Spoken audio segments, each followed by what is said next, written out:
pre-mixed colour. I'm going to roll that out. There is a method of rolling. Anybody that bakes a lot and does pastry, for me, the worst thing to do is go like that with the rolling pin. You're better off not too much pressure, but going backwards and forwards and lift the clay as you go, because if you do start to stick it to the mat, you'll get to the end, you'll cut your piece out and then you won't be able to get it up. So just lift it in between. I would say, if you can, don't make it any thicker than a couple of millimetres. If you go a little bit thicker when you're first practicing, don't worry, but ideally a couple of millimetres thick. I'm using the whole cutter. This is the largest one. It's the same method regardless of the size, and you can get lots of different sizes from one cutter. Okay, right. I peel away the back. I hold this up when I can. That's now stuck on the mat, okay? And that's the piece I'm going to work with. If it is stuck, use a little palette knife or something just to lift it. And then you want to put that on top of your foam mat. Okay, then we're going to work with it. With practice, you can just whiz around these. I'm using the large end of the ball tool.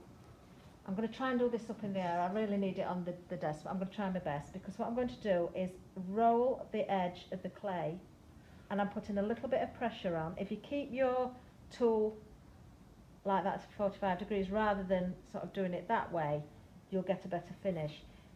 The clay could be a little bit drier than it is, and it would still work. I'm not worrying about the thickness down here, and you'll see why as we work through the demo. I'm working on the edges. Can you see what's happening? It's starting to crinkle and wave, and it's thinning it out. There is a carnation cutter called the Easiest Carnation as well, but you use a cocktail stick to go around the edge with it rather than a ball tool. So all I'm doing is rolling, a little bit of pressure onto the mat and rolling, okay? Just because I will get a better finish if I put it down. Now you can see what I'm doing. I am actually just going to finish off with it on the table. So you can, as I say, whiz around this. I would suggest lift it up each time you do a petal, just to make sure it's not sticking. If it's really, really wet from the packet and it's sticking, just give it a couple of minutes in the air so the air gets to the surface, and then go again. So you can see it's not taking long at all to do this. If you don't thin out and frill those edges, when you roll the flour up, rather than it opening out, it's going to come in on itself. Okay. So all I've done there is frill the edges, so it doesn't look much like a rose at this point. I've got a bit of brown stain off my tool there, but that doesn't matter. Right, I call them scallops. I don't know, scallops. Every one of those is a petal, and you'll notice when you look at the cutter, they're offset. That's because I'm going to fold it in half, and if they lined up, you'd end up with the petals in the same place and they need to overlap. Very easy to fold it in half. You just literally fold it long ways. Be careful not to squash the top of the petals together. It doesn't matter about the fold, you can press that down if you like, but not the top of the petals. So now we've got it in half, okay? Pick it up. I'm right-handed, so I tend to hold in my left hand and start at the end furthest away from me. You'll notice at both ends you've got a petal that sticks out further, a single one on its own. It just sticks out a little bit further. Doesn't really matter which end you start from, but you want to take the very end of it and start to roll.